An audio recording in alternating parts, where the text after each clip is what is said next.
Sit still.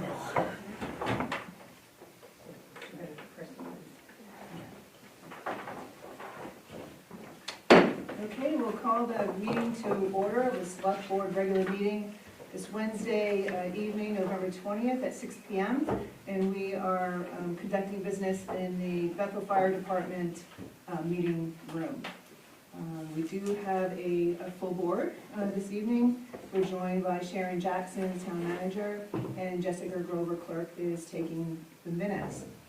We just came back from a site visit at 5 o'clock at the Bethel Rescue Service Center, and we enjoyed that and want to thank Dave for his taking us around. We appreciate that. And will we please stand and join me in the flag salute?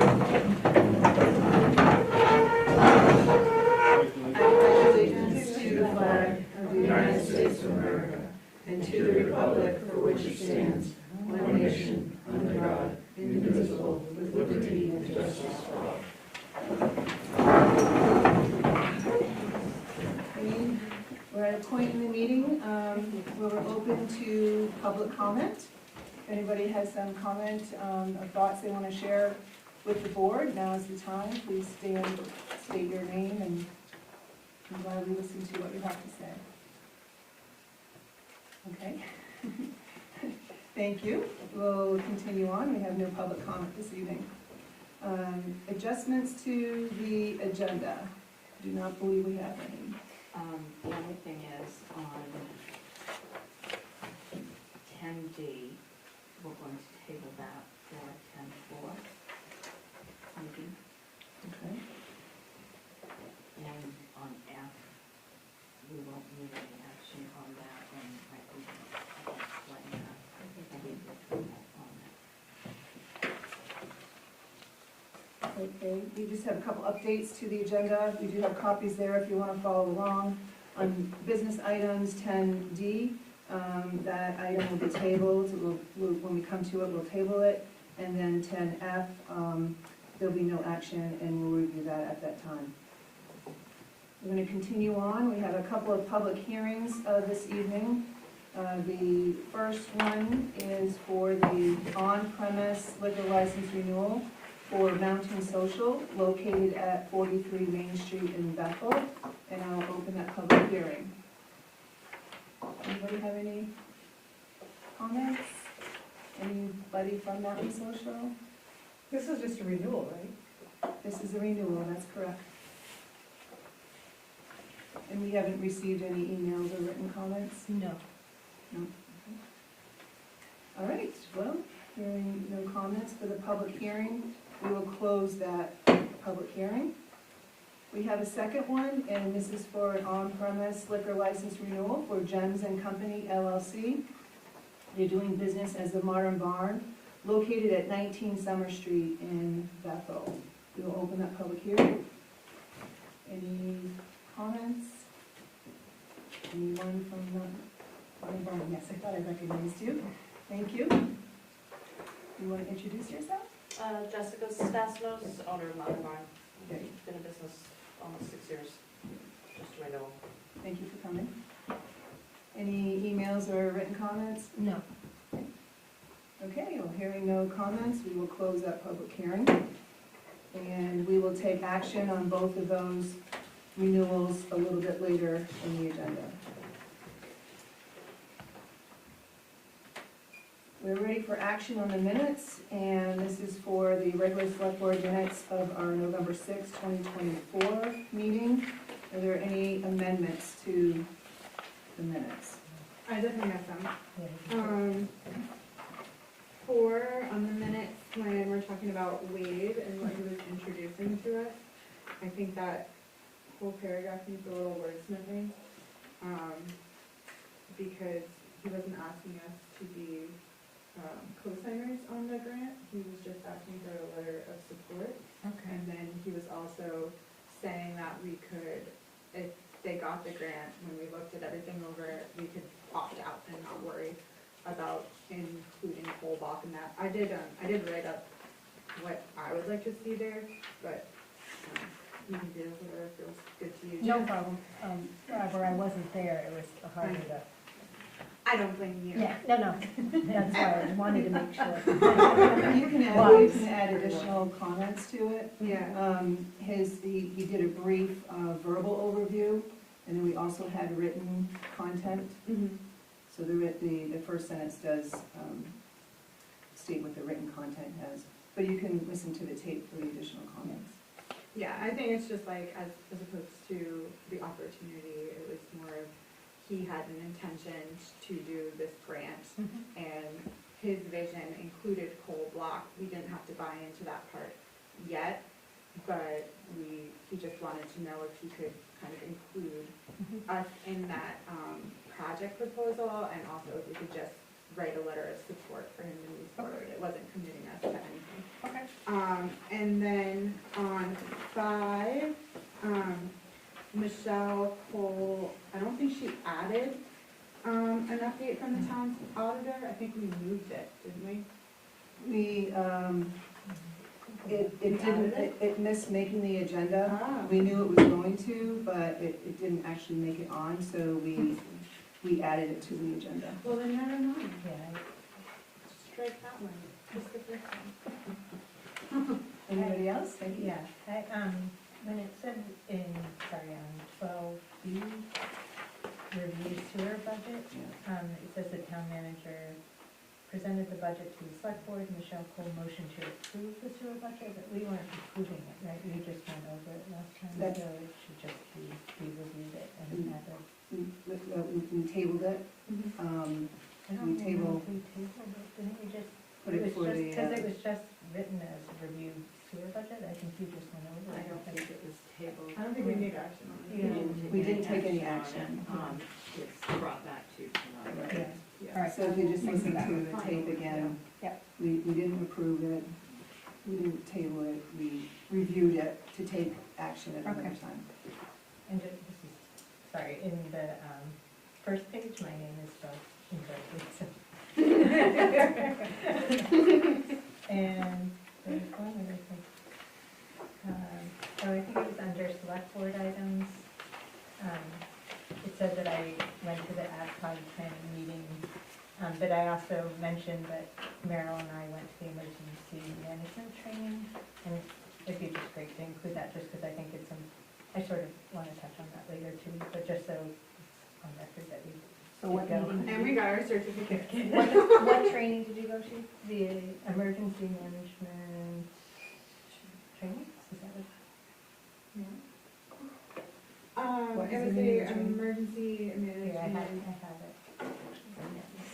yeah, it was for NIMS. The NIMS NIMS. training. NIMS, Okay. yeah. And if you did get certificates, please bring Oh, them. I did, so we I can- brought NIMS, the whole them. emergency management. It was over, in Worcester. Do you have it down, Jess? Yeah. NIMS training. And I can bring you my certificate.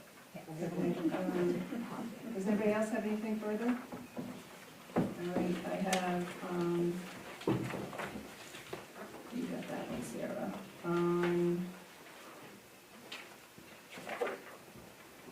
15B, what's the end? Okay. Because of how the agenda and the minutes flow, it looks like we discussed the assessor's contract in executive session. We did not. That was, it was Yeah, on that the was on the agenda too, and we consented not to do it in executive session. So however wordsmithing you can do to say we discussed it and acted on it in open session. I'll just add a line in there indicating that we discussed it in open session.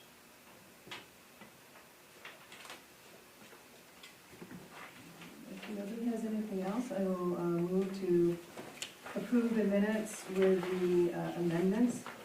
Second. Any other comments on the minutes? Hearing none, all those in favor? And the motion passes unanimous.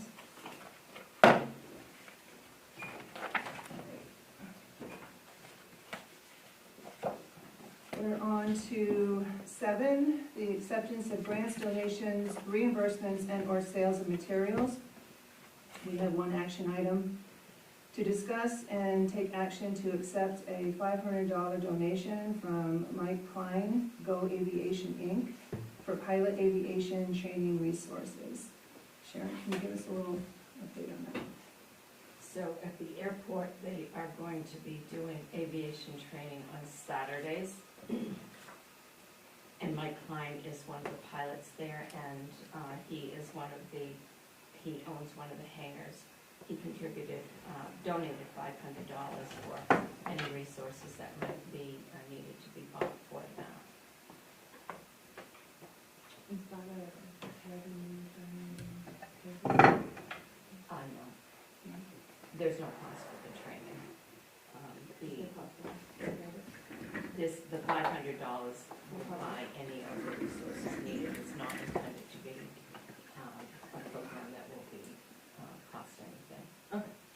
The pilots and Randy will be doing the training. Okay. So it's not the pilot's license or anything? No, it's to just do different, they're calling it training, but it's to update on different procedures coming up and things like that. Okay. Any other questions? So is it for just people who own planes at the airport, or just it's open to the public? It's open to pilots. If that's what Where do they it's. come from?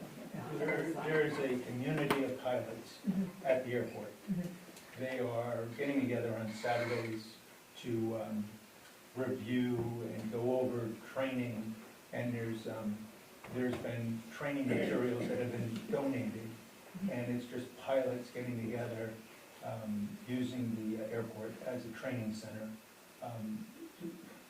Like anything else in any profession, continuing education is a big part of any profession, and pilots, there's private pilots and there are professional pilots, but if you are a private pilot, you need to be as professional as the professionals, otherwise you may die. So Fair. it's just a group of pilots that want, and also it is promoting the airport for other airport pilots that base their planes at other airports, would fly up and be a part of the community of aviation to continue their education. So there's no cost, there's nobody getting paid, it's just the community being strong. You just invite pilots from all over the state? It's just there and it's happening. It's almost a coffee clutch. People get together for coffee to discuss business, their industry, that's kind of more or less the same thing. That's the way I understand it. I've been invited, so. Thanks, Frank. Any other questions? All right, hearing none, I'll make a motion to accept the $500 donation from Go Aviation Inc., Mike Klein, for pilot aviation training resources. Thank you. Any other comments? All those in favor? And the motion passes unanimous. We're up to town manager report. Sharon. So Monday, Tuesday, and today, our auditors were here. They began the field work for the fiscal year '24 audit. They will be back again, but they have enough to get started with for now.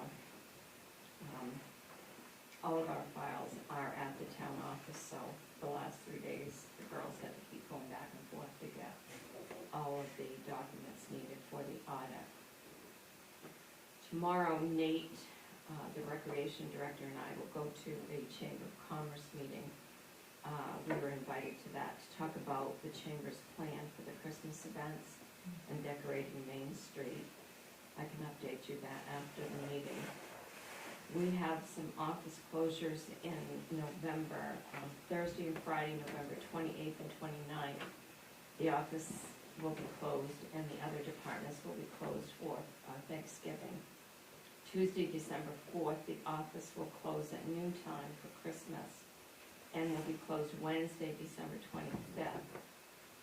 Wednesday, January 1st, the office will also be closed. Octagon Services is the company that has been doing the mold remediation and also the asbestos cleanup.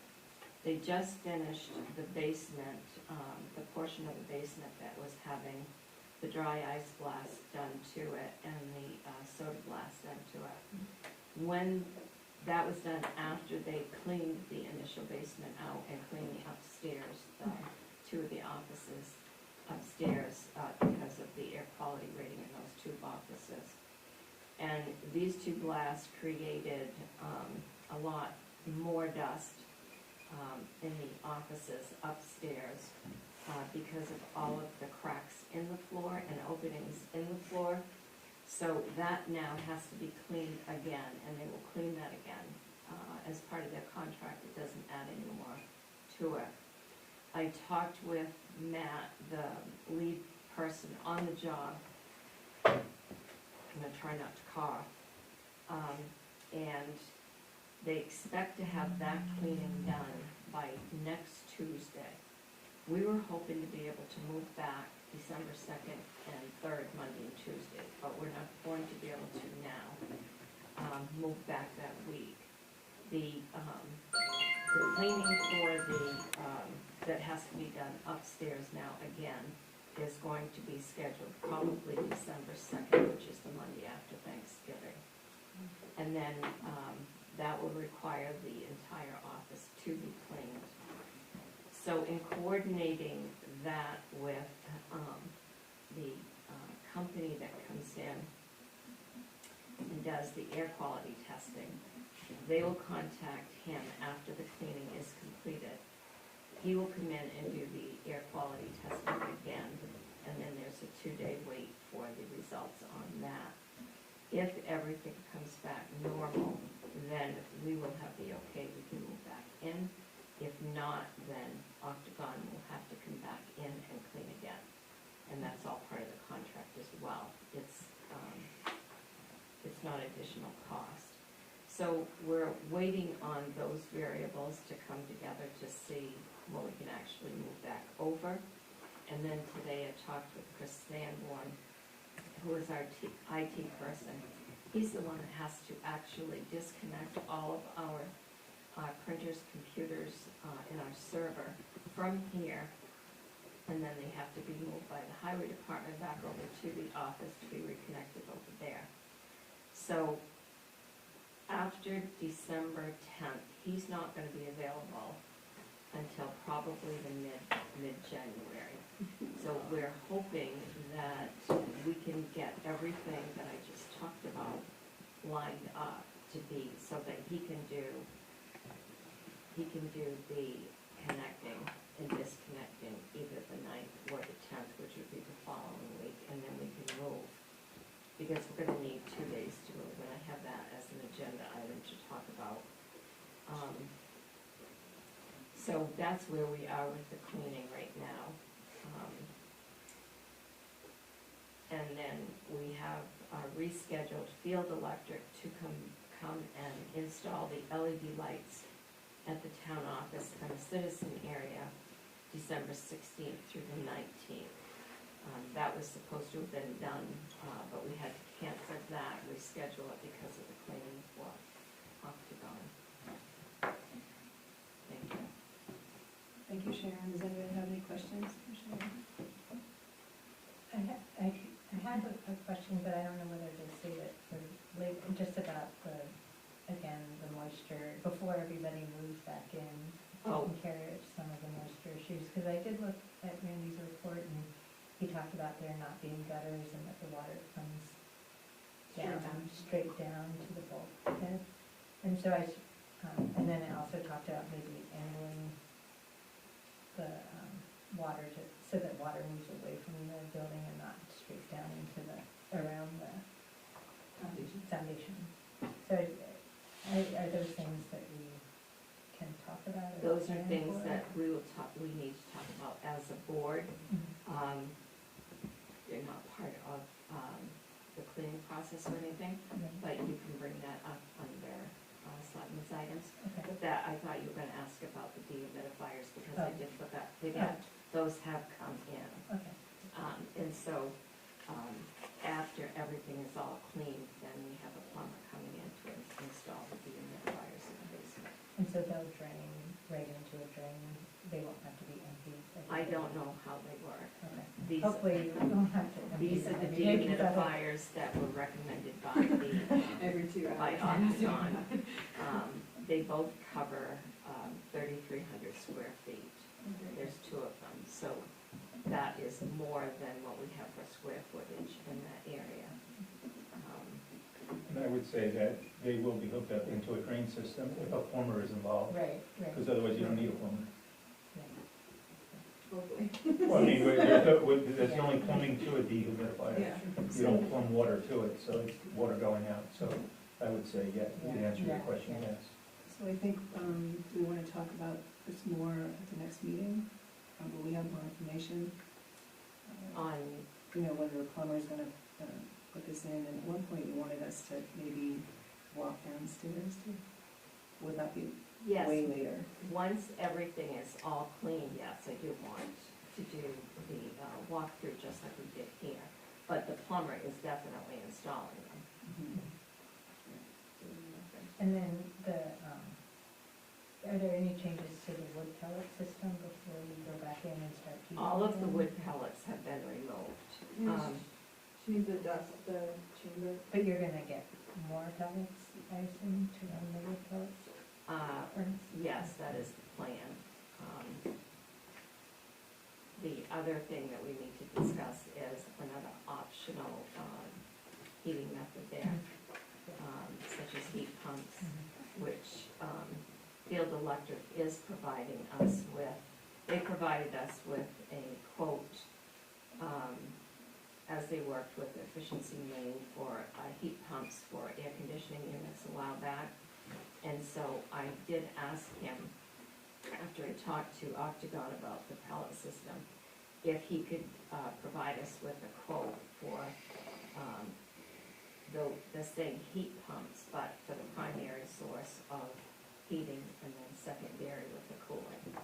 And he is working on that quote right now because Efficiency Maine has a better plan to offer better incentives if the heat pumps are a primary source of heat. So I'll have all of that at another meeting. They don't have that quote ready yet. Can we also add to that, just information, I believe, Michelle, it might have been you that had mentioned when they installed the pellet stove, that there was a part that they could have got, but they didn't, that catch dust, between the auger and like the actual burner. Yeah, so no, I think what was identified, it was that there was a part that the technician who services that was waiting for to put on it when this all happened. I have learned more in regards to the pellet system, like it can be scheduled when the pellets come through. So you heard at 6 o'clock at night, that's because it was scheduled to be at 6 o'clock at night because it didn't work during the day.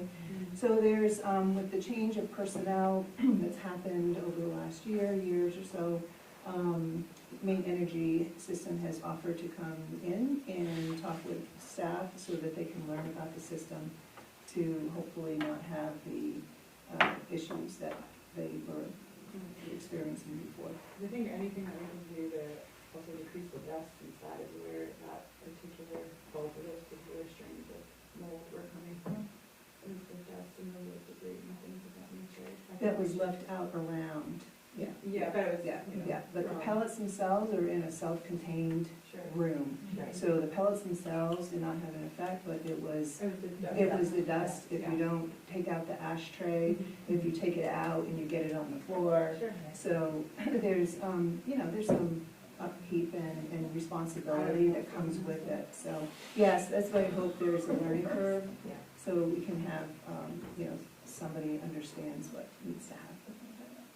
The pellets that were enclosed, we had to get rid of them? Or Yes. they're- They They've all got, been drained. they got rid of them because they wanted to. Yeah, they just wanted to, because they were afraid, and the Yeah. pellets themselves are fine, but they were afraid of the door that's to the room that has the pellets in an enclosed unit, of the airflow that was coming in underneath it. So, just as precaution. As a safety precaution, Yeah. not to be so. Well, Yeah, Optagon is guaranteeing there will be no mold there. So they clean the whole place out, and so they can give you the guarantee. They wouldn't be able to give you a guarantee if you left old stuff behind, Right, for whatever reason. you but I left just don't behind. want it to happen again, because it.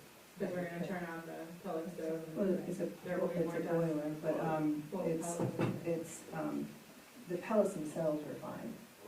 They just wanted, in that room, they wanted to get to that room and clean it, and we didn't want to run any of the heating systems that are down there while they're being cleaned. I I thought think we it's a read that non-issue, I think it's a non-issue, right? Pellets have nothing to do with it. They're all enclosed, it's, Yeah, that's got nothing to do with it. It was whatever I have to was outside reread there. it, but I could have sworn they said, dust from Yeah, the the pellets. pellets. You know, the part.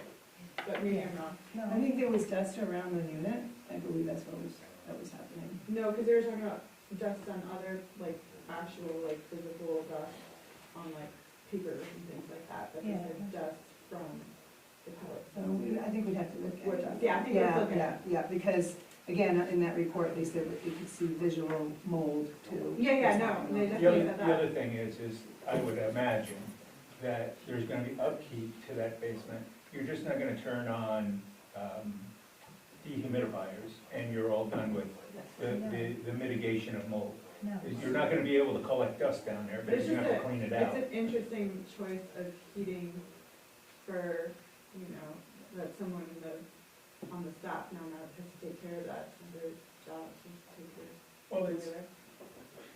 It's, In my opinion. it's, you know, as any facility, we were down at the rescue barn, and they're Yeah, looking well. out, and they're taking care of the generator, and they're looking at everything, and, you have to, it's a renewable energy Yeah. resource, very, very efficient, and what you need to do, it's automated, and once a month, if even that, you need to take the ash out and go put it in your garden, and How long does it have and, you know, but it's, you just need to understand the system. Yeah. Everybody's familiar with an oil system, people are becoming familiar with propane systems, Sure.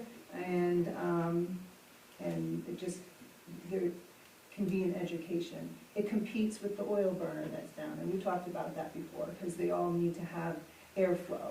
And when the oil burner was put in a couple of years ago, in an emergency for the Bethel citizen, it caused it to suck the air from the pellets, so it was competing.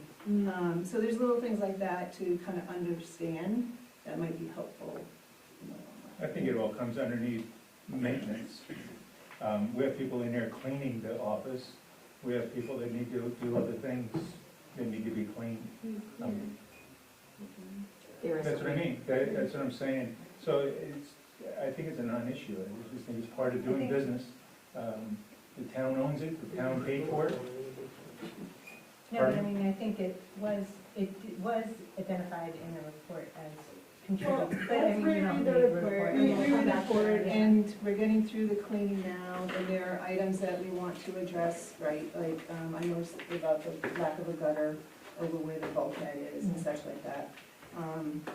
We're definitely gonna have the opportunity to talk about it again. Yeah. So, let's put it on as an agenda I item. don't do that. Thank you. All right. So we're still under town manager report. Are there any other questions for Sharon? All right, hearing none, thank you, Sharon, we'll continue. 9, board committee report, I believe there's none. Yeah, no. Thank you. We're on to our business items. A, discussion and action to approve the application for an on-premise liquor license for Mountain Social located at 43 Main Street, Bethel, Maine. I will move approval. Second. Any comments, thoughts, questions?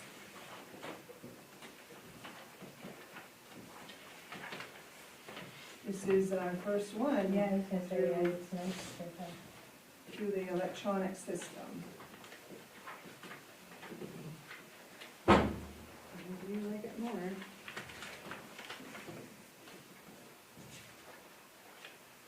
Did everything seem to be in order? Mhm. Jess? It's interesting, there's like, not really a place for a name, right? There's no signature required anymore. No, but I mean, Oh. just the name of the, I like, I remember, like, on the gems one, I always have, like, my name on it 100 times, but there's not really, like, the name of any person. This form is exactly how the Yeah, state sends yeah, it I know, now. I'm just saying, it's interesting that. Any other comments or questions? We do have the applicant here, do you have any questions? This is not. I'm sorry, I apologize. Right, to your modern barn. All right, if there are any comments or questions, all those in favor? All right, it's unanimous and the motion carries. Next, we have discussion and action to approve the application for an on-premise liquor license for Gems and Company LLC, doing business as Modern Barn, located at 19 Summer Street in Bethel, Maine. And I will move approval. Second. All right, any questions, comments? Now we have the applicant here. If there's any questions? Everything seemed to be in order? Yes?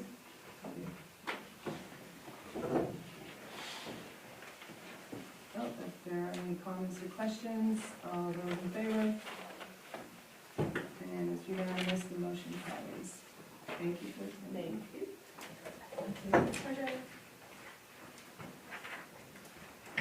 All right, we are going to hear a presentation in regards to the energy audit now. We have, we're joined by John Snell.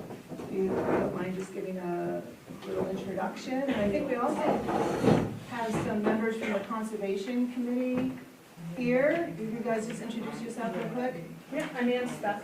Yeah, Jeff Sloan. great. Thank you for attending here. They've been working on this as well. So take it away, John. Someone might do this. I'll be back here. I'll do it. Great idea, Maya. And Is that okay? it's a little small, I think without the light, No? you see how this looks? That looks much It's better. better. A little better? Yeah. Okay. Can you see that? I see my way back now. Wait, hide in the corner and pretend I'm not really here. My name is John Snell, I'm from Otisfield, I came up and over the hill here, and I got a call last spring to see if I could do an energy assessment for the town through some funding from the state. Ann or Sharon, do you want to explain where that money came from? Well, Muriel, you ended up, Yeah, Right. should explain. Yeah, so Community Resiliency Partnership is an option for towns to kind of opt into a grant pool of some state money. I applied for a $50,000 grant, not matching. And basically wrote it to get a little support for our wastewater department, for some infrastructure upgrades, a garage door, which a truck very nicely docked up into immediately upon putting it in, but it's fixed now, and some casings, other doors, and then another part of that was some money put aside for an energy audit. And I did reach out to John at that time, but then things got a little crazy. And then Sarah took over just a couple months ago and made it all happen. Well, and the conservation. And the Conservation Commission, so sorry. Yeah.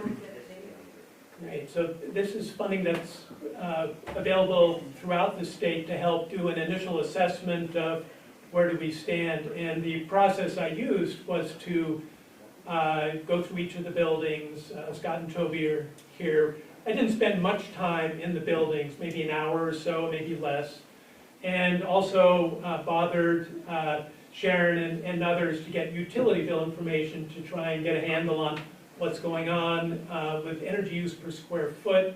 My report tonight is going to be a summary of a more detailed report that a few folks are plowing through right now, just to give an idea of what the energy use and cost is in the town, what some things that you might want to keep aware of moving forward that could be done to move things that are more economically and environmentally sustainable. There's been a roller coaster ride in the last few years in oil prices, propane, and electricity. So how can towns in this area stabilize that longer term? And I've got about 12 slides. I'm going to take 10 minutes or less to go through it, and then can open it up for questions. The final outcome will be a report, a copy of this presentation that can be put up on the website or not. But the idea is to give some high-level cost estimates. If you did X, Y, and Z, how much would it cost, and what do we need to do? Interesting hearing this discussion about town office, because that's an interesting building. There's a lot going on there. In terms of cost, you're just shy of a couple $100,000. Electricity is about half of your utility bill. It's a broad range of things. A few of the buildings have propane, oil. Let's see, are those numbers sharp enough? It's a little better. I have an eye inspection coming up soon. It's sort of like the, how's it better or worse? And for the use, you can see how much electricity is being consumed. Everyone's using some electricity. The one number I don't have yet is the street lights. I'm not sure how much trouble it would be to get the bills for that, whether it's one bill or not. I just asked for the facilities, but we could fill that in if that's something that's easy to use. The price is all over the place. I've got the propane cost here. Sharon looked at this and said, this seems a little high for propane, at $1 per gallon cost in the $5 to $6 range is what it has been. What did you get this year for a contract price, Sharon? For a contract price of $1.99. Yeah, so that'll be a little better this year, a lot better. And you can see how the range in electricity price runs from the treatment plant. Toby uses so much, and it's a nice steady use of it, that's the best rate that you've got in town right now. The parks, there are a lot of little bills that all you're doing is really paying a monthly fee. And those monthly fees have gone up dramatically. That might be worth looking at a little more closely. Because you're just keeping an account open and providing a little bit of electricity. There may be some creative ways there. On the slide, I've also put down for the equivalent amount of energy, what are you paying? Electricity is really expensive, $65. These numbers are a little hard to see per kilowatt hour. When you run it through a heat pump, it's actually very competitive because heat pumps are so efficient. It's actually a better price to buy electricity at the full rate, run it through a heat pump than it is to pay for oil, propane, almost as cost effective as pellets. What I'm finding in communities like Bethel is there are three things to pay attention to. One is to install or procure renewable energy the best you can because it's relatively cost effective and you can get a nice stable price for 20 years or a discount on the current price. High efficiency equipment, if you're going to move towards renewable electricity, let's maximize that benefit. There's some technology now which is fabulous. High efficiency electric heating that also provides cooling and is also a good resource for domestic hot water. And then finally, doing a little better with insulation and air sealing, just reducing the use per square foot.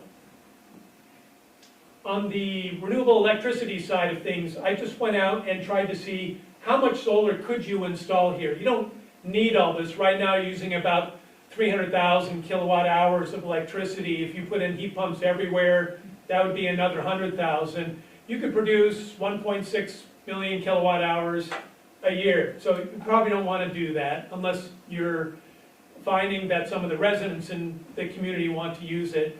The airport numbers will probably be a little bit lower than that. The treatment plant has some nice areas where you could put some ground-mounted or pole-mounted systems. The town office, I said you could put some roof mount. I waffle on that one, that's an odd building, you may or may not want to do that. But this is a range of what you could do. We also looked at the town farm, and there may be some opportunities out there, but the transmission lines out in front of there aren't three-phase. So you'd have to tie into a three-phase line that goes up to the ski area that's about 3 miles away, and that cost is unknown. High-efficiency heat pumps, these are the heat pumps for the town hall in Woodstock, just down the road. They have oil in their building, and they have the heat pumps, and they use mostly the heat pumps and reduce their total cost by about 20%. So what you have here are cost estimates for the ductless mini splits, variable refrigerant systems, and ground source. It's sort of good, better, best in terms of efficiency. The incentives right now for efficiency main are really good for the variable refrigerant systems right now. Otisfield's looking at them, and they're actually more cost effective than the mini splits. And you just have one unit on the outside serving multiple systems inside. It's a little more efficient. So just want to draw attention to that given what's going on at the town office right now. And the numbers 10, 21, 7, 2, those are the estimated sizes that you need, 10, 20 tons, just so you can start to do ballpark things. You really need someone to come in and give you better numbers than that. But that's driven by how much energy you're using now with whatever system you're using. You do have a mini split over at the wastewater treatment plant. You can ask Toby how that's working to get a flavor of it. But there's some nice opportunities to do all these things. It's usually best when you're doing a major renovation to look at these things rather than just replace it for the sake of replacing. But you now have some cost numbers and a few options to look at. In terms of reducing energy use, and I'll go through this and we can stop and go back to any of these slides later. The town garage and ambulance barn are using the most per square foot. The DPW garage, I think it's installation, Scott. I think your mechanical systems are all reasonably good. They could be a little more efficient. But steel buildings, and Woodstock had the same issue. They're getting a quote to re-insulate their building. But the operation seems pretty straightforward. The temperatures are reasonable. So that could be an insulation issue. This is the insulation in the ambulance barn. I don't know what's going on with the ambulance barn, whether it's mechanical. It's just using a lot per square foot. Maybe my square foot number is wrong. And it's a 6,000 square foot building and it's only using half that. So that would take a little more head scratching. I don't have a good answer for that. But this gives you a flavor for the use per square foot. That gives you an apples to apples. You know, what are the town office and the fire station, and especially the airport terminal doing to have really good use per square foot? I like to set for new construction a number of about a total KBTU energy use per square foot of 25, and you can see all of these buildings are over that. But that's pretty aggressive when you have an opportunity to start from scratch. So you're all higher than what I would like the buildings to be at some point. So there's room for improvement there. You can spend a lot of money doing this. What you'll need to do is pick and choose. So the solar systems are the big ticket.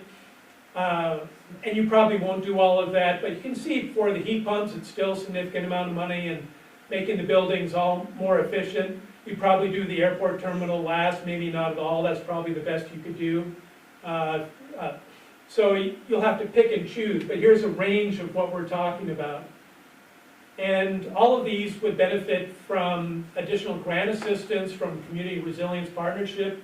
You can get $75,000. A proposal to help out with some of these investments. Efficiency Maine has some great incentives. USDA, a few grants, that's more complicated.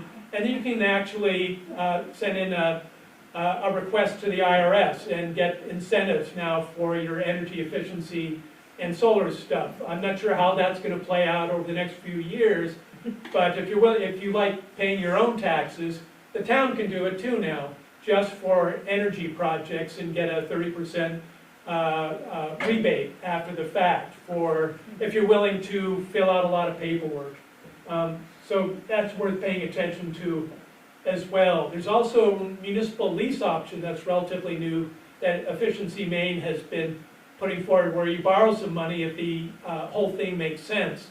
And you package everything together and just do it once.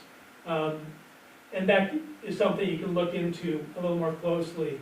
And if I were to give you a final recommendation, it's from this report, if you can get a working group, whether it's conservation or another standing group, working with town staff who really know these buildings well, just review the recommendations in this report and look out over the next 5 years. What are the things that we could do over 5 years where, oh, maybe you're replacing a boiler anyway, or you're gonna be evacuating town office because of a mold problem and you need to do something better.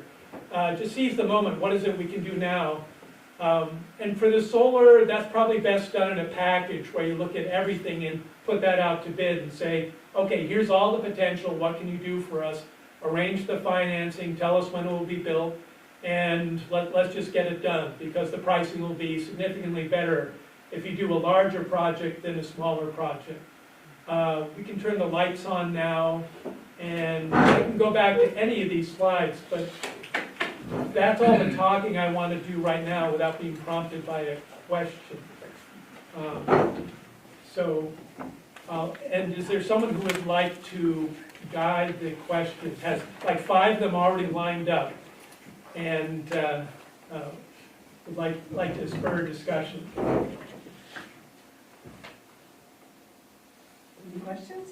Well, you know, I'm Jeff Sloan on the Conservation Commission. So we met, number one, with Amy Scott today, who's with the Northern Forest Center. They have resources that they provide at no cost to the town for doing a whole bunch of this planning, applying, kind of gathering all of this together. There is obviously a wide range of things that the town of Bethel could do, or nothing. I guess I would say the Conservation Commission is committed, with the guidance of the Selectman, to kind of figure this out. Working with Sharon, we've offered our, help as much as we can to track stuff down and get information and stuff, so that this is not additional, big job for Sharon as well. So I think there's a whole lot of information that we can gather over the coming months and provide to you. I guess we'd start with that. Thank you. Oh, we have. And I don't need to keep talking. I talk enough as it is. No, we have John here now. Yeah. Any Well, questions? part of this, we are under a little bit of a time crunch, because the first Community Resilience Partnership grant ends, we need to report mid-December. Yeah.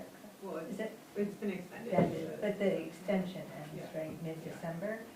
So, I think you said we have about $4,800 left to. Well, actually, if John's bill is gonna be the same as he quoted, we also have another,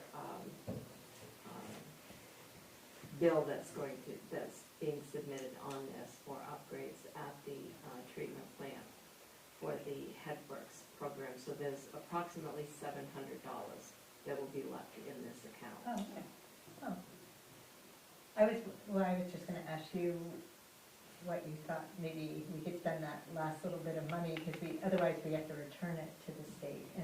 But I was thinking, in the packet, you mentioned the electricity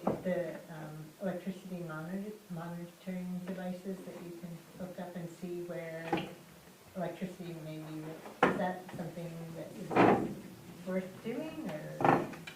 Yeah, what's in the report is you can put devices in the electric panels to understand a little more clearly what's going on.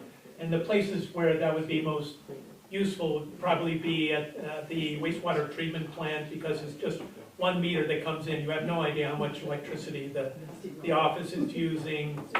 They're primary, most of them are a couple hundred, $250 or so. And an electrician needs to install it, you need to open the panel, so you want someone who knows what they're doing. So that would be a $350, $400 investment, where if there's one building where you wanted to dig in a little bit more, and the town office may be another example of that, where you can figure out just when are the lights turning on, what's using most of the electricity. If you're talking about putting in dehumidifiers, it might be worthwhile to put in some monitors there, because they use a lot of electricity. And it would give information for Scott that he could look at online while he's observing what's going on, or whoever's in charge of the facility to see what's going on. The other opportunity is over at the airport, the use per square foot for electricity is really high. And they have lights turning on, just boom.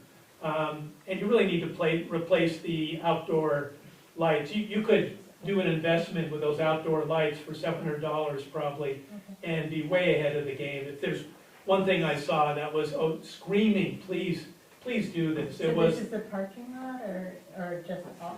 It's for the airplane The runway? landings, where the planes come in, The apron. and Oh, you'll yeah, see they're about like 4 or 5 of special- them they're on the specialty outside. aviation. So they don't, everything's LED except for those 7 or 8 gigantic old-fashioned Yeah. lights that are just hanging down. And maybe you only do 1 or 2, but that would be nice to tackle if you don't do the monitoring. But there is some pretty fancy electrical equipment there that maybe you want to find out how much electricity it's using. Yeah, that seemed crazy, how much it was per square foot there. I don't know. Well, remember, it's a small little Yeah, waiting yeah, room, yeah, so right, it's not completely fair. right. Police and fire department often have a lot of electronic equipment. That's not really fair, that's not a normal building. So yes, it's high per use per square foot, but it's taking care of the entire terminal out there. Any other questions? Well, I just wanted to add, we talked at our meeting this afternoon that, by December 17th or 18th is the deadline for applying for the next round of $75,000. And I guess we would ask for the approval to go ahead and apply for that $75,000 we can spend between now and that December date, figuring out what exactly makes the most high priority sense for use of that $75,000, but we would need your approval to go ahead and do that. Okay, It would be at no cost to the town, obviously. It's no matching, it's no. No direct cost. There's No no direct cost. direct As cost. a cautionary tale, I will say this about the community resiliency grant. It does require staff time, and I still think we just have so many things that we need to work through,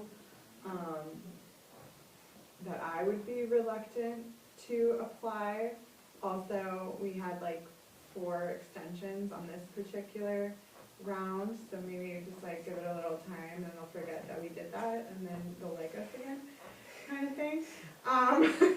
But I just think like when we write the grant, I don't want to rush it, and I want to make sure that whoever is having to deal with the projects that we're writing for, like, that they're really involved with it and on board.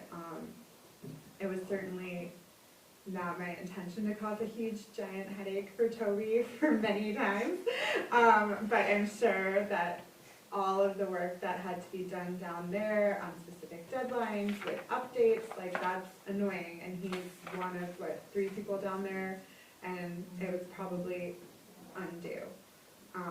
So that's just my cautionary tale with that grant and where we are specifically as a town, as we're still kind of like moving to have policies in place. And I think this is like still a good opportunity, and we should still be thinking about these things, but I wouldn't rush to get money until both the staff and the people writing the grant are on a total same page, and there's an assurance that what you're writing will get done in a timely manner.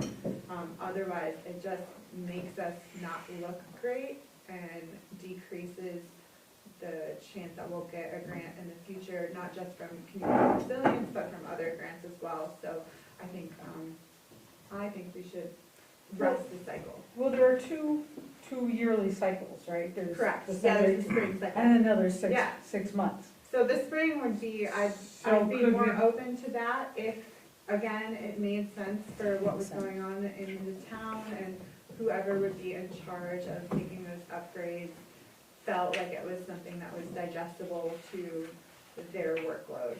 Well, then can we get approval to submit it, we'll look at it for the springtime? So I think the direction I'd like to see this go is, we've got a lot of information all at once, Yeah. and to try and digest it.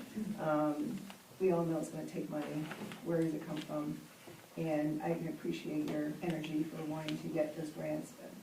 Meryl makes some great points. The other piece that we learned going through this is, until we, try not to get the cart before the horse, and if we had the opportunity to do this grant over again, we may have tweaked it a little bit different to apply it to more places than just the wastewater treatment plant.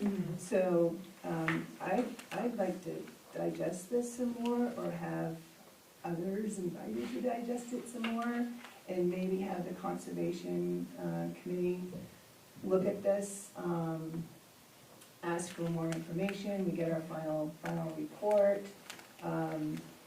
keep reporting to the selectmen, and then in the new year, we're gonna be starting our discussions for capital items. Yeah. And these things would fit in there. And then that would also, if we decide that we wanna pursue one of these pieces that is a capital improvement, then we can work together to try and find the money, I think. What about implementing a 5-year plan?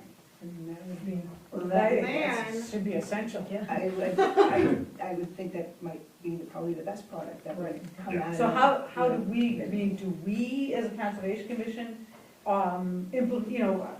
put a plan and bring it to you and say, here's the plan, you approve it, or do we have the select board? I mean, how does that happen? How do you want to see it? Yeah. Yeah. Yeah, I mean, I'll put something out there and you guys can say if I'm on the right track. So, yes, if you digest it and put it into a 5-year plan, periodically check in with us. I mean, we think times are gonna be changing. We don't know what administrations are gonna be. We don't know what monies are gonna be available. We have other projects to consider within the capital plan. So develop it, keep in contact with us. We'll put you on the agenda to speak with us, and then it'll be also part of a larger conversation after the first of the year on it. So if you don't mind putting it together and we work together as far as giving you feedback as you progress. Does that sound Yeah. fair? I think just prioritizing what out of, like, isolating the points that would seem like, okay, we could probably do this, it would have, the most impact, the least amount of work. That kind of stuff would all be really helpful, and then maybe we either add it as an agenda item or workshop, or whatever we choose to do, kind of work through it and finalize it, and then we'll have something to bring to capital and be like, here's a plan. Isn't that fancy? Okay, so it's a yearly budget kind of thing, but if we have, as John suggests, you bring a big package, something that will happen over the years. I mean, I know how I would do that at home, I don't know how you would do that here. That's a capital plan. Yes. Okay, so you will, Yeah, so there's the Plan out budget, for there's the years. budget committee, that's for the year, and then a capital plan Okay. is saving up for big projects. I I think the main thing is that we know we need the money, so if someone can get started on it so that we don't minimize it like we did before as far as just for the treatment center. Do you know what I'm saying? In other words, get someone, we know we need that money, we know that we can use that money. So why not start working to get that money, even if it doesn't get in Cause you wanna the know, spring? you wanna know exactly what it's for. Oh, you have to know, that has to be in the. Yeah, I think they kind of want it, Sharon has I think what's happening is we're being asked to do something yeah. on something that we just received tonight. So, and it's very hard to hear this. No, No. it's an overall, it's Yeah. just an overall grant that we can use for this plus whatever. And And- it- and Right, it's coming and up. we are We're just now getting it, talking about it, and I don't know if this is the time to make a decision on it. I haven't had time to No. think about it, and I haven't gotten through, No, I don't watching. think Yeah, no, I don't think we're making this here. I think we're trying to plot a path Yeah. as how to utilize the information that we just received. this And is just information, there's no specific project that we. So we're discussing, a path to. So this is the- Yes, they're educating me. So And they're they're doing it. asking what the charge is, how should they use this? Right, so Sharon had her hand up, for Sharon. okay, so we're not making a decision on a grant. No, No. Okay, so then we change the subject matter here along the way. Okay, So what I wanted to say was, in this grant that Merrill applied for, the $50,000, it was written for specific things. And we would not be able to use the balance of the money to put towards anything in the report, like we were talking about monitors and that. We can't use the money for that. So after finding the $3,300 that I can apply now to this grant, $50,000 grant, that is the Headworks project that just completed, that leaves about a $700 balance left. We can close this balance out before the December deadline date, because that 700 can be part of the administrative fees that we had to pay, that it costs for staff to do all of this work. So we can close this $50,000 grant out, which that has to be the number one thing we have to do before even considering applying for another grant. I feel the December 17th deadline is too soon to do that, because there's no plan when the grant is written. If it's written in the spring, then from now until then, you can work on exactly what, from this report, you can gather, and that can all be put into the grant, because whatever is written in there is the only thing that you can do this. I think that's one of the reasons this grant was extended as long as it was, because it was very specific. And, we learned from Yeah. how we do things. Not to mention the person who said they would take care of everything. So, I think everybody, and if you need more copies, I can, make them of these reports for you. But all the department heads have hard copies, the select board and myself. You can all review them within the individual departments and see how you can use what's in here to put in a 5-year plan. Like, we have a 5-year capital plan for long-term purchases in all our departments. This can be done the same way. That's what I would just recommend. that makes sense. You have a question? Just one more comment. So, the Northern Forest Center has dollars for communities to do planning. Is it okay if the commission uses those resources through Amy Scott, in the office in here in Bethel, to help provide us all with more of a substantive plan and bring it to you, obviously? So if you could regroup after hearing this presentation and put that to pen, and Mhm. meet and put that to pen and bring it to Right. us again, so we can go through it and approve it, because it is an expenditure, and we would just need to review it and approve it. So Yes, that's what if you could- that's what I'm suggesting. Yeah, I'm yeah, suggesting yeah. information so that all of us can make Yeah, and if an informed the decision commission and prioritize. has that recommendation, please bring it to us so we can discuss it and Mhm. see what steps we can do to move forward. Good. And we did apply for that energy efficiency, PRC, which if we got it, it is technical support, it's a person to help, so maybe they could help us get started on the 5-year plan, if we get it. But- Yeah, that would And be, there, yeah, so that. We have a couple options there. Yeah. yeah. So great, I'm glad there's a We're on lot the of same page. energy around it. So again, John's here, do we have any specific questions for him? And I'll be available, I've got spreadsheets galore that can help shape some things for you, answer your questions of these. So, I'm not very far away, and you've got wonderful bakeries and skiing and other excuses to come up. But thank you for the opportunity to organize the utility bill information and at least do the first lift to say, oh, here are all the variables. And I really appreciate Scott and Toby's time, because they've got other things they need to do other than haul someone like me around. So some balancing act of assistance, technical assistance, but also being respectful to town staff and also the expertise that they offer. They really know their facilities very well. So that's the constant struggle with small town government is taking advantage of opportunities. And hopefully this will be a nice roadmap to get started. Thank you. I think Thanks, it is a good roadmap. Yeah, I thought to so. start. Yeah. There's a lot of good information Yeah. that you collected Good. for us. Thank you very much. Thank you very Yeah, much. thank you. I'll send the bill tomorrow. Thank you, Conservation Committee, and Well, thank you for doing that. Yeah. Thank you. Sometimes you get invoiced for a while. thanks Dave, Toby, and Scott too. Yeah. for- Yes, thank you both. Who writes that final report? Is that, do we write it? Yeah, well, I used to, but if you want to, that would be. Okay, and then we just get it offline, Yeah. the final, like saying. we I spent can all the send it to money, you, the quarterly report, so Ashley, is it Ashley Yeah. prints it? She'll send it to you. right? Oh, I have a spreadsheet that has everything listed that we've spent, okay, and the final balance I'll list as administrative, and I can send that to you, so that you can have that spreadsheet.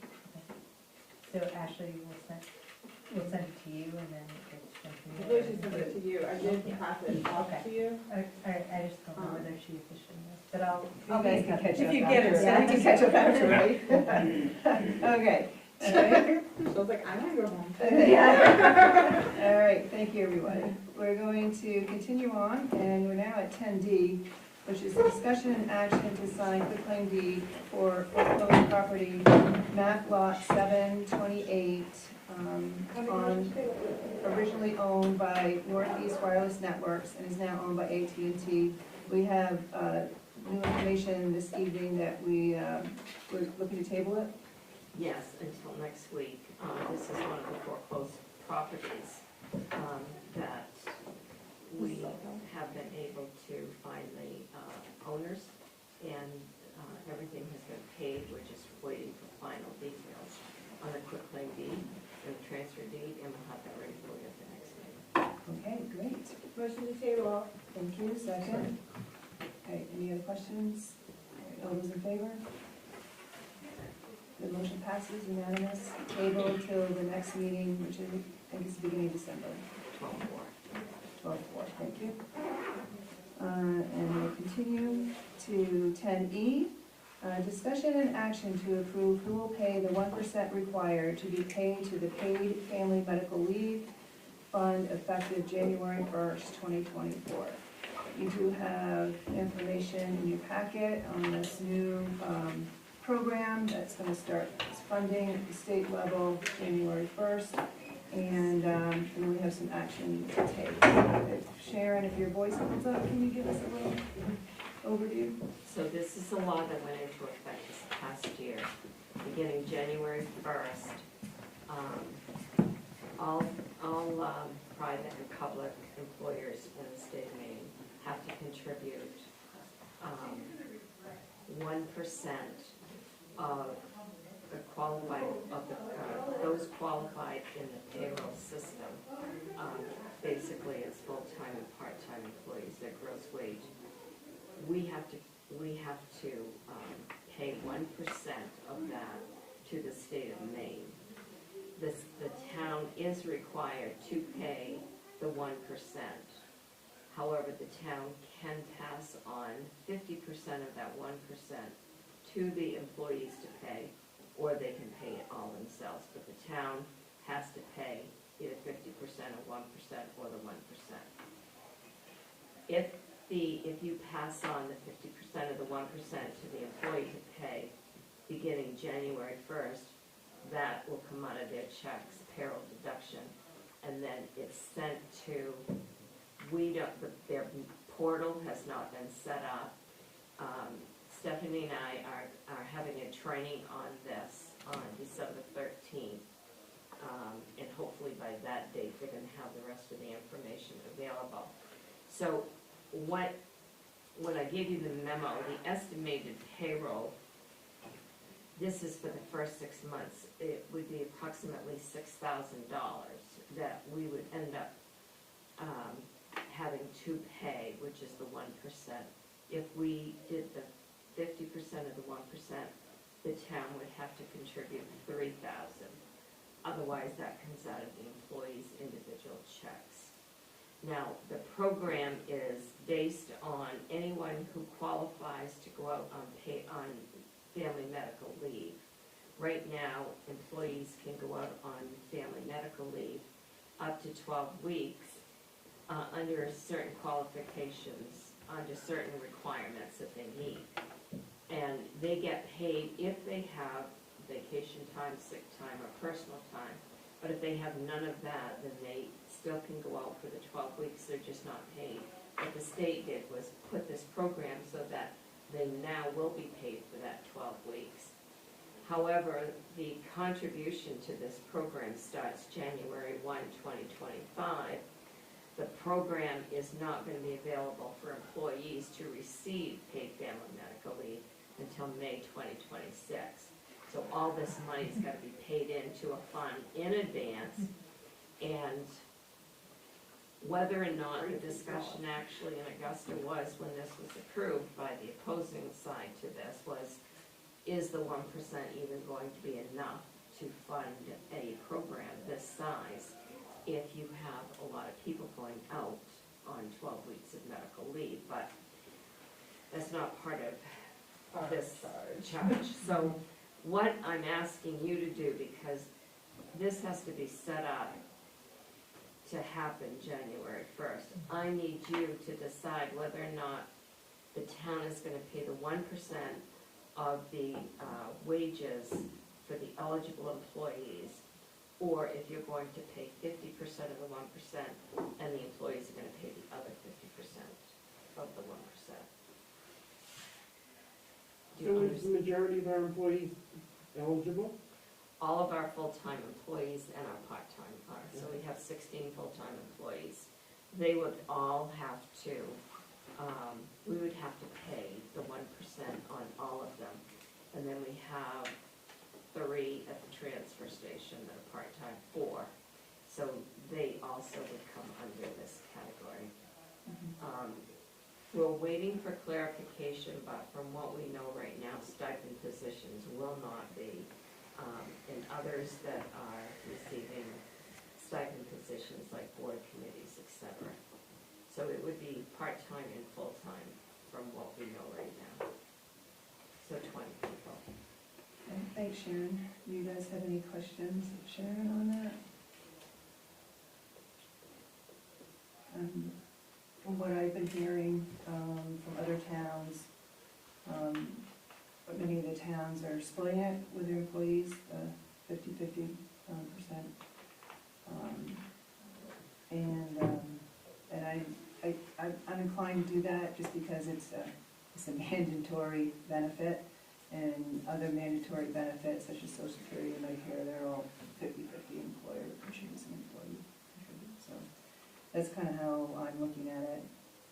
From what I've heard, like at MMA and such, there's questions out there, implementation questions, so who knows what this is going to look like after the first of the year, or when they give it, when the state gives it more attention. But like Sharon said, this is our 45 people do 12 weeks. right. It says nothing what it's gonna do to the labor department, the labor situation in the state. Yeah. There's not enough labor out there as it is. Who covers the, The way I looked at it, I feel like that's fair, but I also think that we have the insurance, question on here as well, and if we save money there, I mean, I was thinking like 1%, so if someone makes $2,000, it's $20. Are we really gonna gripe over $10 for the staff? I don't necessarily think we should, especially if we can make a little, money back on, upgrading or redoing our insurance. If we can have a cost savings there, then the $10 feels insignificant to me. Except when you start to multiply it by how many employees you have. $160. Well, you start to multiply it and put it Yeah, in the budget. And then if it goes up, because it's not covering enough, Right, but we don't know I what's mean, gonna go up. if we had our little crystal ball, but, yeah, and the other piece for me was, and the other feedback, and I kind of agree, is, we can always change it later, but at least until we know more information about this, program, splitting it seemed to be, fair. Well, could the same apply the other direction, if it moves up to 5%? For me, I hate to give something and then take it away, and rather give something more at a later date, if we were in that position. I'll just say this, I don't know what all other towns are doing, but the Oxford Board of Selectmen voted last meeting to do the 50/50. One of the but the discussion points was that it is mandatory, Yeah. like and Medicare, and those are 50/50. So that was one of the reasons for doing that. If it goes up and you commit right now to the full 1%, would that be the expectation to pay the full at that time too? If you do the 50/50 now, then you can look at it if or when it ever goes up. But I do know that the Oxford Board voted because I was part of that board. And the Maine Municipal Association for their employees voted the same. That's right. Yeah, I forgot about that. Yeah, they did that last week. But I guess I would make a motion, on, the paid family medical leave, that we split the 1%, 50/50, the employer and employees for this fund effective January 1st, 2025. Do you wanna put a, time frame on that?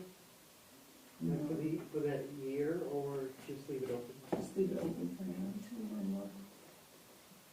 I'll second it. Do we have any other discussion, questions, comments? I don't know, I think I really would, think it would be better to have a time frame on it, so that it's a subject that is addressed every year. I would say I would go the other way. Okay. That's just my opinion, Not for the time. not put a time frame on it. I think we're gonna learn more, and I think we're gonna have an opportunity to visit again. It's just All a suggestion. Yeah, no, all thoughts are good. Any other thoughts? All right, all those in favor? And it's unanimous, the motion passes. Thank you. Okay, the next item, 10F, we'll be taking no action. Perhaps Sharon can explain why, and this is the discussion and action to increase the town clerk's salary to the minimum salary threshold effective January 1st, 2025. And I think at your seat is a handout that will assist that explanation. Also, actions and See? actions and taken off of that, agenda. Right, and the reason it's been taken off is, just to update everybody, since it was on the agenda, is that at the 9th hour last night, employers received this memo from the Department of Labor that the federal overtime rule was blocked. And that rule set a threshold for the overtime pay for salary positions, and we would have had one situation as it was on our agenda. So since that's been blocked, that the Department of Labor of the State of Maine said that starting January 1st, 2025, the new minimum salary threshold in Maine will be $845.21 per week, or $43,951 per year. So we don't no longer have applicability to this program. They reverted it back to what it was originally before they increased it. So, Okay.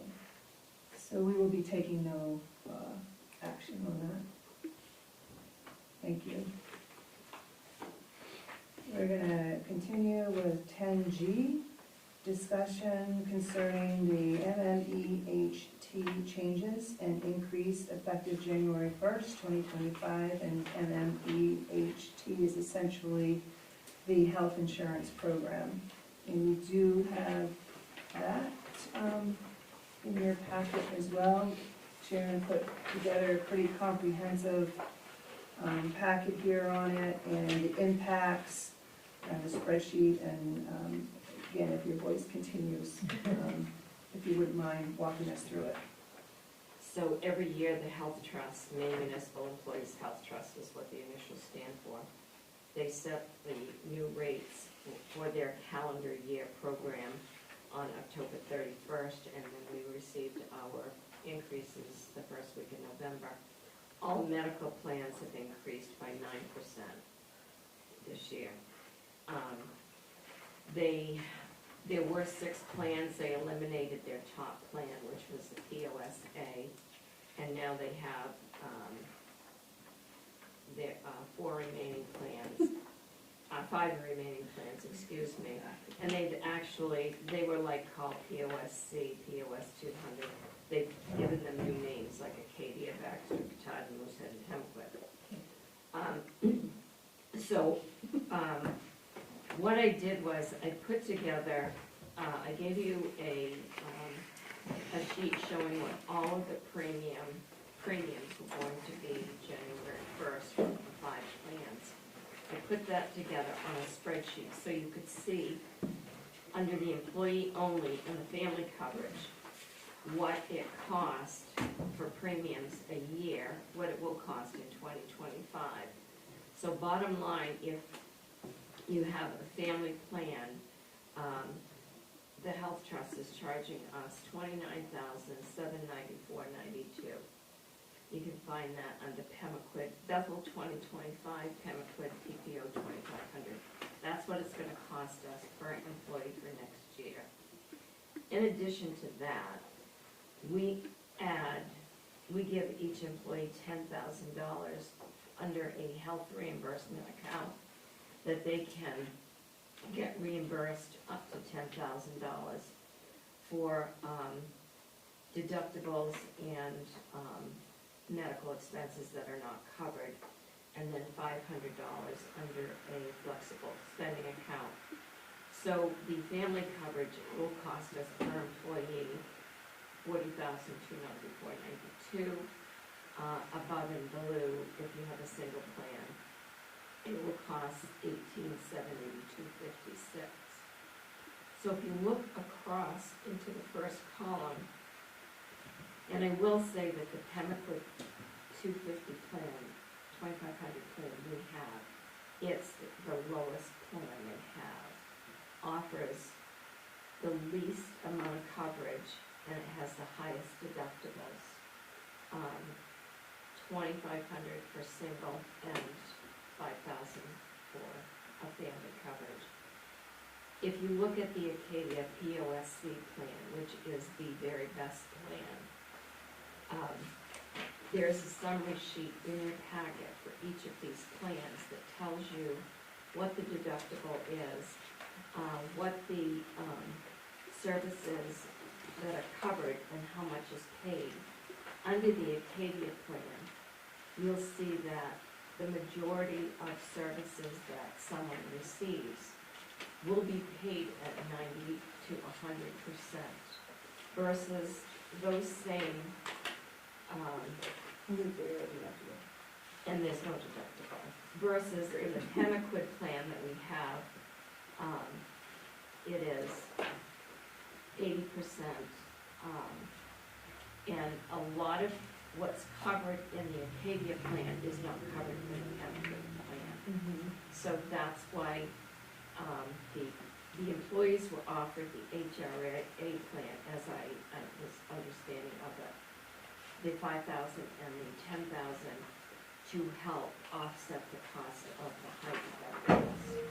So if we eliminated the plan that we have now that we're paying for the employees, and we added, that's gonna cost for a family plan $40,294, and replaced it with the best plan, that plan's only gonna cost $36,468.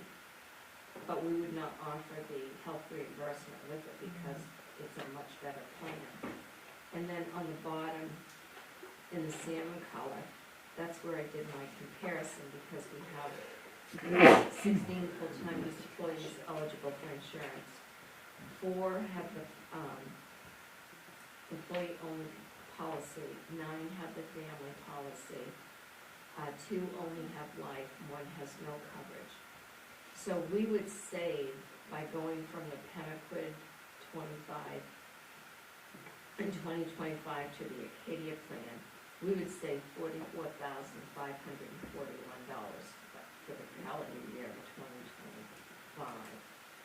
And that would give the employees the number one and best insurance policy that there is for their medical.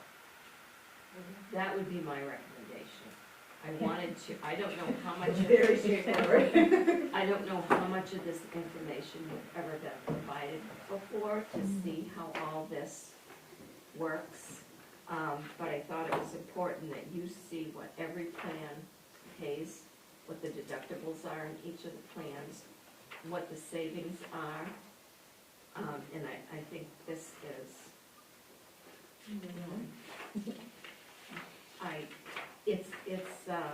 it will benefit the town, and I think even more importantly, it benefits the insurance coverage for the employees.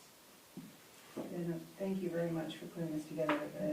The health insurance for municipalities, most of them go through MMA, and it's been a whole changeover because of increase in prices and such. So thank you very much for taking this and explaining to us. It runs the calendar year, so it's a little bit different than our budget year. That's what I've noticed too on these things. And also, Bethel provides 100% coverage of the premium. Not every town does that, so we do that for our employees. That is, when you talk about benefit package, that's a big piece of the benefit package. Yes. So it's just something that I've observed. I think you explained it well. I'm going to go ahead and move that we change the offering of plans to the Acadia POSC. Is that what you're looking for? Yes, effective January 1st. Effective January 1st, 2025. Second. So are there any questions? Right, hearing none, all those in favor? And that passes unanimously. Thank you for putting that all together. And I will have a memo and a discussion for all the departments explaining their changes and all of that. Great. Very good. Okay, we're on to H, 10H, discussion and action to approve the wastewater treatment plant budget for fiscal year 2025. You have an updated spreadsheet on your table. And I would ask Sharon again if she could just kind of walk us and tell us where we're at. So I updated this from our last meeting when I presented it to you. Where the changes I needed to make, and I did those were under the descriptions, under the debt service, which is on the 3rd page. listed it showing when the last payment was due. Stephanie and I went over this today again. Some of the dates I had, 24 and 25. So I removed some of the description and hope it's a little clearer. The payments are the same except for one of them. We did receive a credit on one of them, so it lowered the payment on the Clark Street loan payment from $11,597 to $9,014.84. Now, in the budget last week, I put that we were going to need $225,000 for the, what was needed for the Northern Borders grant, $1 million grant we got, because we need to, it's 20% match, which was $200,000, and then the other 25 was engineering costs for Weston and Sampson. So if you look on the fourth page, I've taken the 225 out, so let's go back to page 3. It shows that the budget now, for fiscal year 25, is going to be $745,864.15. That's without the $225,000. You'll notice the current budget year we're in, the budget was $820,778. We only spent $685,421 of that. So, Toby and I worked on this quite a bit. And, what we actually need for this Northern Borders grant is $250,000, and I put that explanation in, on the third page in the bottom. So the $250 is needed. It will cover the 20% of the $1 million, which is the $200,000. It also is going to pay for AvCog, who is the local development district contractor who is contracted to provide the services for quarterly reporting, reimbursement requests, final reporting, and the general assistance overall for the grant requirements. That's $20,000. And then the other $30,000 is for the engineering services to Western and Sampson. That's basically to pay for everything before the grant, because what they did for engineering prior to the grant's not actually covered in the grant. So excuse me, we need the $250 for that. Now, I had a long discussion with Karen today, who is the auditor that came last week, and I talked about the two different ways putting this in the budget that is approved. That's not the recommended way that she thinks it should be done, because you'll remember at the meeting when she gave the budget presentation, we have over $4 million in undesignated fund balance. And she is suggesting that, and I agree with her, that we have to go to a special town meeting to raise additional funds for some various things. This would be one of them. We would be asking for the $250,000 to come from the undesignated fund balance. And if we put the money in the budget, in the sewer budget, then the expectation is they have to pay that back to the town. Their debt is more than what it should be right now. And for fiscal year 23, they came out in the red. They're going to for the year they're budgeting now, and they will for this year. So even though they're listed as an enterprise account, they're still a town department, if you will. And by taking the money from the undesignated fund balance to take care of this need for the sewer district, it will eliminate a debt there. So this is how they're recommending this. Now, you'll notice when I did the revenue on page 4, the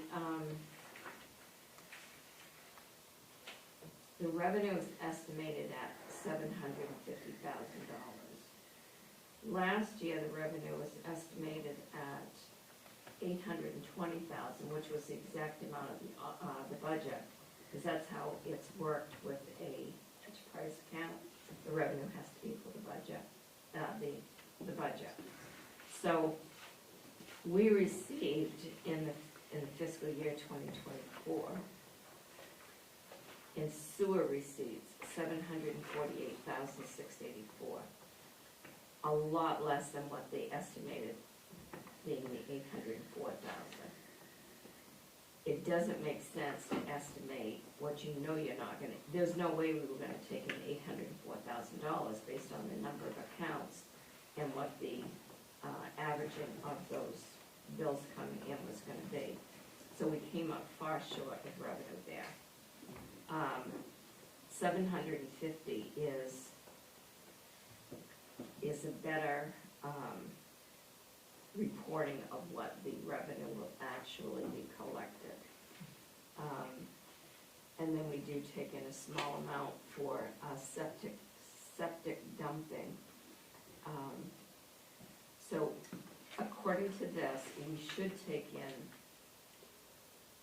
a few thousand more than what the budget actually is. And I feel this is pretty, a good conservative budget. Last year, the budget was a lot higher than really what it should have been. So, that's, if you have any questions, I'll be happy to answer them. Thank you, I follow that. So if we wanted to have a balanced budget for the operating, the total expenses look to be on page 3, 745,000 plus, and then on page 4, the revenue is 753.5. So whatever that is, $7,000 or so, where would you want to put $7,000 to make it a balanced budget? In the expense line, Yeah. I would probably just reduce the revenue to balance up. Yeah. I wouldn't increase any amount in the expense budget. I would reduce the revenue. Yeah. Okay.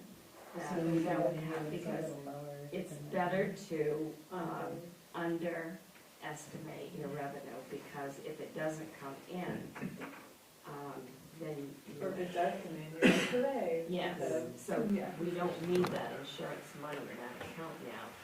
And if we just vote to reappropriate the money that way. And so we would look at that, that way we would come out cleaner at the end of fiscal year 25. But I'll have a draft ready for the next meeting for you to take a look at. Great, thank you. Bless you. Thank you. I tried really hard not to sneeze on that. So it doesn't sound like we need to take action by vote on this, but it sounds like we have a consensus on the path that we're gonna take. Once we have the information, that we're gonna get a draft warrant of the information we would look to put on a special town meeting. Of course, before it gets to a special town meeting, we'll have, we'll be working with the budget committee as well, so we come up with dates and stuff like that too. So is everybody good with that? Okay, all right, that gives direction to Sharon. Thank you. All right, we're now on. Oh, I didn't know if you had something. All right, we're now on to the warrants. So discussion and action to approve AP warrant 2024-44 in the amount of $447,782.10. And I'll move that. Second. And we did have that in our packet. If there's any questions?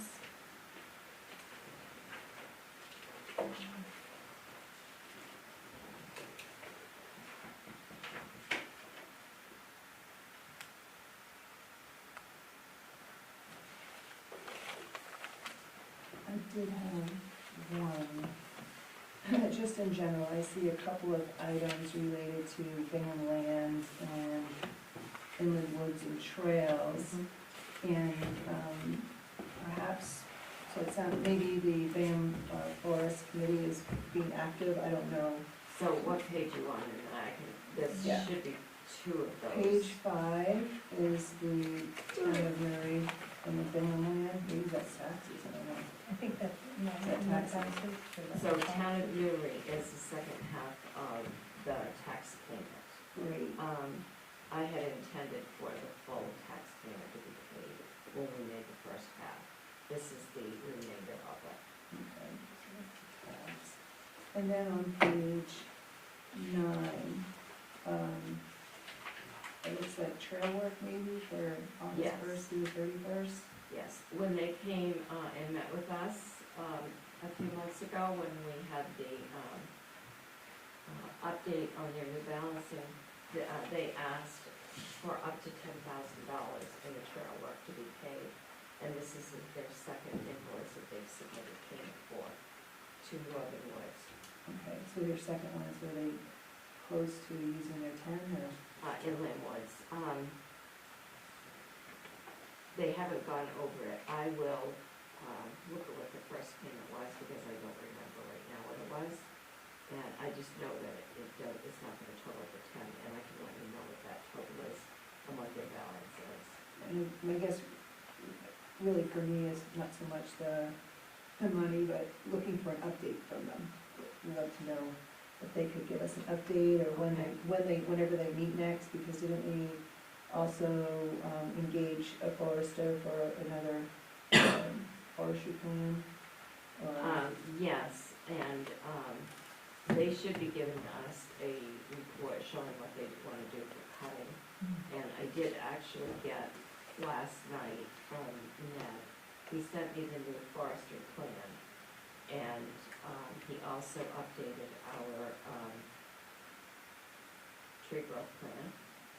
And I sent that to Rob today. And I got the invoice for that this morning and the tree growth plan. So I haven't yet received their contract for what they wanna do for cutting for this winter.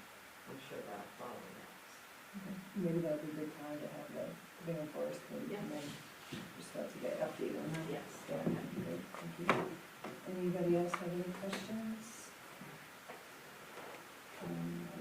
I did have another one on page 5 as well. I know it's gotta be for some capital project, it's the white sign for $105,000. That was to pay for Scott's, Tractor, sidewalk tractor. yes, There you go, the word white sign, yeah, when I first saw it on the invoice, it Yeah, was white like, sign, central equipment. yeah, that's what it is. because it came out here, sidewalk chalk, so it must be something. Yeah, and Perfect, all right, you got it. Which reminds me, nice to have the roof on the little covered bridge. Yeah, oh it does yes, look and good. I didn't, Scott told me that had been, completed the other day, and I should put that on my report. Any other questions? There's something in here about ambulance, $100 charges. That's probably the charge, what do you call it again? For the paramedic. Yes, Or maybe additional support? because, yes, when they have to call for extra. Okay. Or intercept, right? That's what it's Yes, called. yeah, and they're always $100 charges. Any others? Remember when those physicals aren't covered by insurance? No, it's a physical. When you use that $40 at top. They're not in the delivery fuel world either. Yeah. Yeah. Oh, they weren't for like, I did do it, in the coach that, you know, they make you like the trains and like walk places. All right, so if there are any more questions, all those in favor? Motion carries unanimous. I believe there is not a second warrant, No, right? I So put that there in case there was, but there was And thank you for including the payroll warrant, so you have a copy of that on your desk. Okay, we move on to select board items. Does anybody have any items? Well, I brought up earlier just the emergency management plan. It's, when Meryl and I went, it was emphasized that it's the responsibility of the select board to make sure the plan is in place. So I was just wondering do we need to do any work on that? Or, just because they're getting to that time of year, but I'm sure it happens, so I was wondering if there's anything we need to work on. Or update. Is that the plan that Oxford County presented to us? It's a 5-year plan, and they recently updated it. Yes, they updated it after the storm last year, really, but, like, our town is supposed to have a kind of, like, basic that plan and then have specific. And I think maybe it's just, I mean, from my perspective, I think it's just nice to know, like, what the select board should do and what they shouldn't do, and I appreciated that he didn't really do anything. But he did have some good suggestions about having like a rank, like who, so he said we should never be in charge of more than 5 people, I think. Well, that was, That's the emergency plan. yeah, that's in the emergency plan, Yeah. that's kind of like Jodry, who would put that together as our emergency plan person. But I think really what the select board members would have, part in is more, if there was something that Jodry wanted us to handle, so that he didn't have to screen 95,000 phone calls while he was in the middle of pulling someone out of the raging river. He didn't have to do that. Like, so if there was something set in place, like, okay, select board, like, when this happens, you can tell everybody if a warning shelter is to come up, it would be at this place. It's not in place now because of this reason. We'll let you know if it opens, when it opens, like, just so that there's a point person who is already known, so that we don't end up in a situation where there's like 9,000 cooks in the kitchen, which I feel like we definitely faded into those waters last year stuff. Where like, you know, people all well-meaning doing like the same thing Sharon is trying to do. And it's like, maybe if like Sharon's doing something, she could finish it, or if you can, yeah, just having more of a set plan of like who's in charge of what. So we could ask Mike to run our plan. So, Mike did get copies of that plan from the county because we couldn't find them here. And I made copies for all the department heads and passed those out. It was the intent for all the department heads to start working on revising that plan. What is done is, just like what you said, they all work on it together, but the roles are all designated. Yeah. So that when a disaster comes, everybody knows what they're Who's in charge of charged to do. And it doesn't list it by name, it lists it by titles, because those change. Yeah. And that's probably something that we should talk about, scheduling a meeting so that the department heads can start, looking at the plan and each taking sections within their departments to figure out what the roles in those, also gonna be, what the roles in those departments are going to be and how we're going to change them. But I could get those meetings set up. And then as it starts to gel together, what role, if any, the select board plays, Well, the the town select- manager Yeah. plays, And and the stuff like select board that. does play roles in Yeah. it as well. But just knowing what they are before. Yeah. That's always nice. So that's great. Thanks, Sharon. It sounds like we have a little bit of work on the department level before it comes to us, and then we can. I don't think I made copies of that plan for you, the select board members, but I will get copies too as well. Yeah. And then the first of the year, I can schedule those meetings for department, the department heads to do it, Thank you. if that's okay. I'll reach out to them too, I know I wrote other things. Yeah, I mean, I thought another thing that I took away from it was that we talked about how educating the public a little bit about, the plant, and especially like during the storm where people kept going out and getting caught crossing roads, but like, maybe we just build it, that education piece into our special town meeting, and that, have something, just something a little, just so people start to understand, like, you're actually putting, We're gonna find it. well, no, you're putting our, our employees in danger, but, or making life so much more complicated to be out there, just stay put. It's probably never ending, but. No, it's, never ending, yeah, Reminding we can people, like, Right. who you're affecting when you do that. There may be a place for that, sure, yep. Anything else? I had, Make a motion to adjourn. I had an update for you guys on. Nice try. A couple things you might wanna know. The assessors had their meeting last week, and, it was their first meeting after the tax, bills went out. We didn't receive any chatter at the meeting, and staff hadn't received any big issues or problems, which was nice to hear. We, tasked our assessor agent, Rob DePlessis, RGD Appraisal Services, to bring back to the next meeting, which is in January, a proposal for a revaluation.